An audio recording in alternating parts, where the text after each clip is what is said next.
Hello and welcome back for the second time this week to the Atmosphere Electric. There's Fran again. I'm Rich. How are you, dudes? Yeah, it was all right until I saw the squad.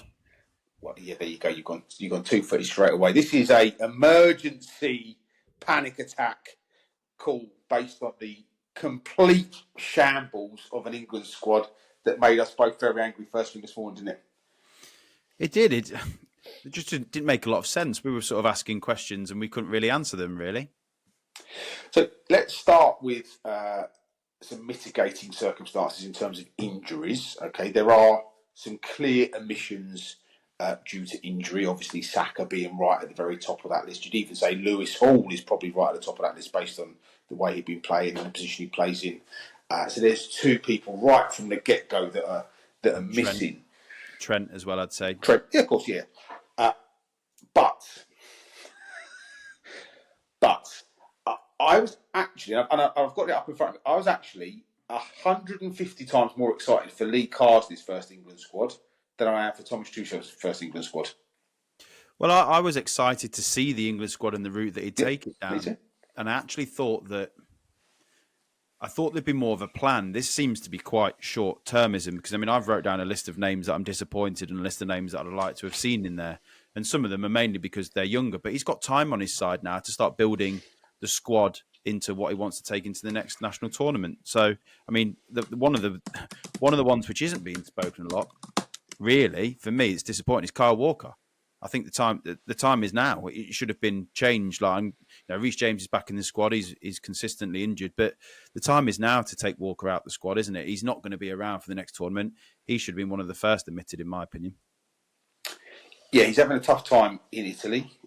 He's not set the Premier League alight, and obviously got some possible sort of behind the scenes issues as well. But I suppose if we give him some credit in terms of Tuchel, it looks like he's tried to keep a couple of the old leadership team around. And I guess that's the only logical explanation you can give to Jordan Henderson making a comeback as well, because that one just jumps off the page as being, I can't give you any other logical reason why he is in that squad other than he's a bit of a leader. That's the only reason he's in, because it's not like he's been particularly impressive since he's left Liverpool, is it really? He's gone and he's done a half-decent job, but he's not particularly forced his way back into the squad. I think the only reason, like you said, he's there is purely down to leadership. But do you need leaders in an England squad when you're building up to a tournament? In the tournament, absolutely you do. I think leaders are crucial, but you'd be better off blooding youngsters and getting them experience so they can become the next leaders. I mean, Jordan Henderson, I think he's going to be 36, 37 by the time the tournament comes around. He's not going to be of the level. I mean, he's not of the level now. So to me, it just doesn't make any sense. To be better off taking youngsters who have got leadership potential, getting them experience and blooding them. So let's go. So if we kind of look at the disaster that we feel the squad is, first things first, we have to remember that England are playing at home Albania and Latvia. Right, they're not playing Brazil and Argentina; they're playing Albania and Latvia. So again, let's put that into maybe he sees the opposition, and this isn't a long-term strategy. This is very much get over the line because it's at a difficult stage of the season. We've got some injuries, and then let's give him some grace. In fact, because we've got injuries, he might have called back some steadier old heads that he knows can do a job, rather than throw a bunch of youngsters out there to the lambs to slaughter, to use a better phrase. But even bearing those two things, I just can't get my head around how bad that squad looks. I genuinely can't believe that we need... I mean, firstly, 4 goalkeepers. Aaron Ramsdale hasn't really played particularly any football in a while. And yes, James Trafford's doing a great job in League One. Sorry, in the Championship, League One. In the Championship. Why are we taking 4 goalkeepers to 2 games? It doesn't make any sense to me. I've wrote the exact same thing down. The first thing, 4 keepers is ridiculous. Ramsdale has had a very poor season. I don't know if individually he's been poor, but his team are rock bottom of the league. 3 keepers, I think, is probably too many. 4 is just ridiculous. So I agree entirely. So goalkeepers, nonsense. Defenders, that is the worst group of defenders I've ever seen in a men's international squad for England, bar none. I agree entirely. I think probably the one standout defender who hasn't played the whole season, but has been Jared Branthwaite, and he's with the under-21s. But Jarrell Quansah, who got oiked on the first game of the season against Ipswich because he couldn't win a duel, is in the team. Yeah, I think it's ridiculous. I mean, I don't want to slag Dan Banner, but he's not an international defender. I mean, if that's what it's come to, that we haven't got the quality around to be able to pick anyone else, and we've got to pick Dan Burn, God help us in the next national tournament. I'm not trying to sort of bag Dan Burn there, but he isn't international quality. Let's be honest. Like, I mean, he is left-footed centre half, but you've got Jared Branthwaite. He's miles better already. He's 21 as well, or whatever he is. Like that to me is just a ridiculous decision. Well, let's go back a stage. So right now, arguably the most informed English fullback is Jed Spence. Arguably, can play left and right, and actually, I think he's doing a better job on the left for Spurs than he is on the right. Being honest with you, he looks like he kind of controls the winger better, playing ironically as an inverted fullback. Tyreek Mitchell, what has he got to do to get in the squad? Yeah, it's ridiculous. I mean, I do like the Lewis Skelly inclusion, by the way. That is one I can go, do you know what? He's had a very impressive start to his career at Arsenal. Get him in, blood him. Like I'm well on board with that. I also like the Livramento inclusion because I think he's got a lot of ability and potential. He possibly doesn't deserve to be in the squad, but I mean, that's where I'd be bombing Walker out now and just going, absolutely no need for you. You've got Reece James, you've got Livramento already as 2 right backs. You may as well go and take another actual left back. Because I'm looking at that squad. Who's the actual left back? Lewis Skelly. He's learning on the job still, isn't he? He's not an actual left back. Well, he's a walking red card. I don't know that much. So you definitely better be doing some training on how to play with 10 men.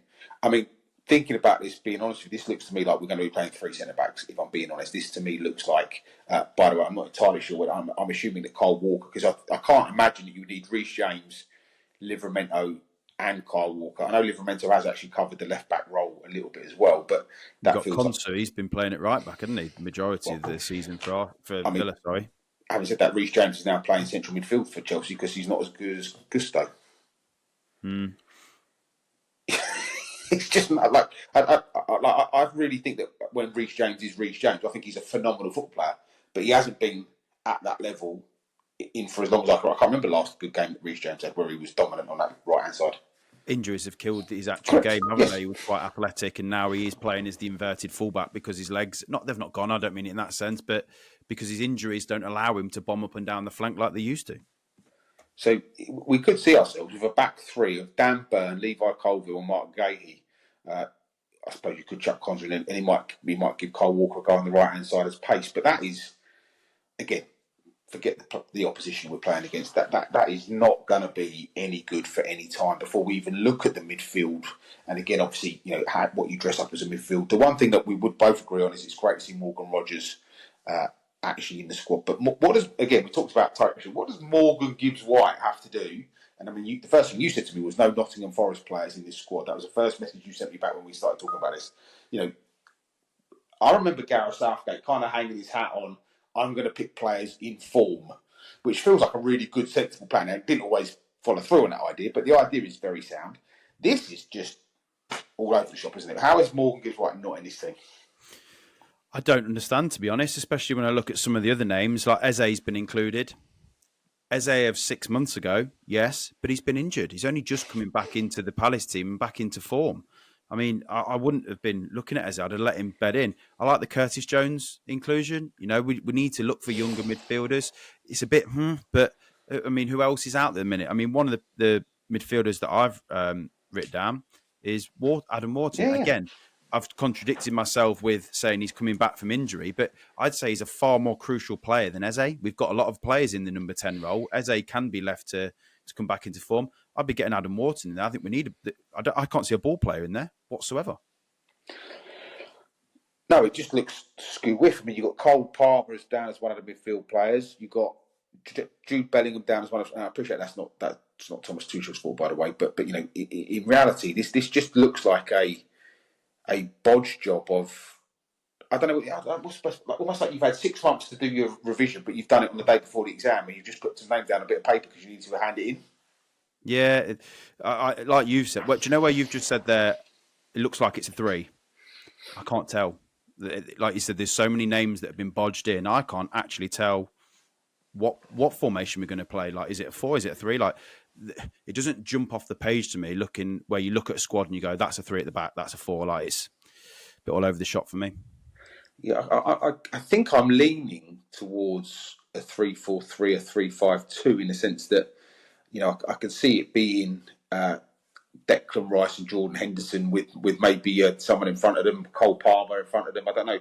Like you say, it just doesn't feel. And of course, now look, we're definitely not going to join a bandwagon of bashing players that are down. But Marcus Rashford to come straight back into the England setup feels like a leap to me in terms of he's doing okay for Aston Villa.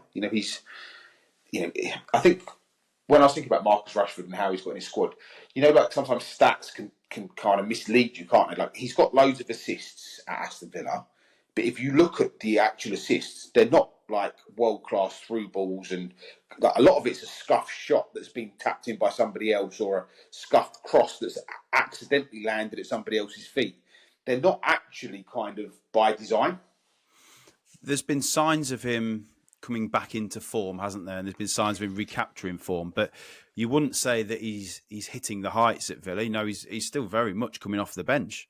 He's not starting a lot of games, to be honest. So, I mean, I can sort of understand the inclusion because you might just want to look at him and test his mental stability and see if he's still got the appetite to play for England and improve. So I can sort of understand that because when you do look at, especially 9 without Kane, we look a bit threadbare, I must say. So I can sort of understand it, but he hasn't earned that opportunity to be recalled. For me, I would have liked to see Jamie Gittins come in. I know there's a much more longer name version of it, but I'll go with Jamie. I'm not great with it. I'll go with Jamie Gittins. Like for me, he's done it in the Champions League. He's done it in the Bundesliga. I would have thought that would have Thomas Tuchel, obviously with his German background, all over that. That felt to me like an absolute no-brainer. You look at Angel Gomez, who's kind of disappeared off the face of the earth. Kobe Main, who's disappeared off the face of the earth. There's a lot of players that kind of were in the hunt, but for me, even Noni Makelele's now injured as well, isn't he? So you kind of think maybe Marcus Rashford's in there. But for me, I would have loved to have seen Jamie Gittins given a chance of being part of that setup because I think he's one player that actually might come back to England in the summer to actually enhance his England chances. Yeah, I mean, I've wrote a few names down here of people that have missed out or have been included in the 21s who I feel should have been included in the squad. So I've got Jared Branthwaite, Liam Delap. I think Liam Delap probably deserves a shout over Rashford and Solanke at the minute. Yep. Now, if Solanke had played all season, I think it's fair enough inclusion, but he's been injured. Nwaneri from Arsenal. Without Saka there, we do look like we're a bit short out wide, don't we? And he's been phenomenal for Arsenal. I'd be getting him included straight away. We've also got Adam Wharton, Archie Gray. I think Archie Gray's been superb. Like he could fill in at centre. Like he's so versatile, and I think he deserves a slot over people like Consar, Dan Burn. And then the other one's Conor Gallagher. He's gone away from the Premier League. He's gone to Atletico Madrid. He's a little bit of a bit popular out there, but they absolutely love him. His work rate. I don't think we've got anyone in midfield who replicates and does what he does.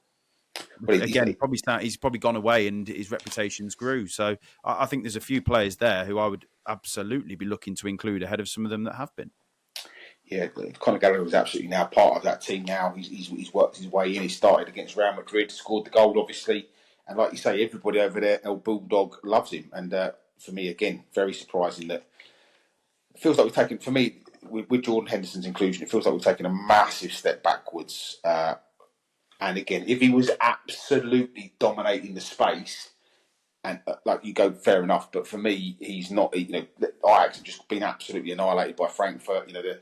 They're not exactly tearing up too many trees across Europe. It's not like you said. It's not like he's been tearing it up and he's been the key player who's been pumping out numbers. He's just a bit part player, isn't he? And the reason we said it was leadership that it was being included. I've just read Conor Gallagher's a leader, captain at Chelsea. He's gone away there. He's going to take absolute leadership from going to another country. He's the replacement straight away for me, like for like. Yeah, like I say, I could not believe the lack of quality in that squad. Now, obviously, John Stones, Harry Maguire, Lewis Hall. The list goes on and on across the whole pitch in terms of players that as you keep saying, Trent, of course, may be injured, etc. But this for me is a worry in terms of where are we going. And I felt we had a real chance to make a statement squad with some real brave choices, some attacking choices. And this actually, I was listening to a German pundit when asked, "Are you worried about Thomas Tuchel winning competitions and tournaments with England. And before the sentence was even finished, he said no. Was that Jens Lehmann? I think it might have been Yeah, I'm sure he did it on TalkSport. TalkSport. Yeah, and he just went no straight away. Because and I see why now. This for me is a genuine worry. I'm not a great fan of England friendlies, but I've always watched every competitive game that England have got, and I love England, and I really, really want England to win stuff. But I'm actually not going to watch either of those games now because that squad does absolutely nothing for me. And I remember sitting down. We spoke about. I think it was against Ireland, or certainly that kind of group of matches at the back end of September when you look at the team that he picked together and put together, and it was an interesting group. Conor Gallagher was in there, Morgan Gibbs White was in there, Angel Gomez was in there, Kobe Mainoo was in there, Bowen Eze, Grealish come back there. Obviously Saka and Watkins were around as well. Like, it just feels like we've gone backwards massively, and I couldn't be less interested in England if I tried right now. Yeah, I'd agree. So I was quite excited for the squad to come out to see what direction we were going to go formation-wise. And now when I just look at some of those players, I just think, if that's what we're going to be putting out at the next tournament, we've got no chance. Well, there you go. Rant over. Thank you, Fran, for making me feel a little bit better about the diabolical state of the England national team. Just remind people where they can reach out and find us. So on social media, we're on X, Facebook and TikTok. If you search for The Atmosphere is Electric podcast, you'll be able to find us. And if you want to listen to the episodes, we're on Spotify, Apple Podcasts and YouTube. Amazing, buddy. Thank you very much. See you next week.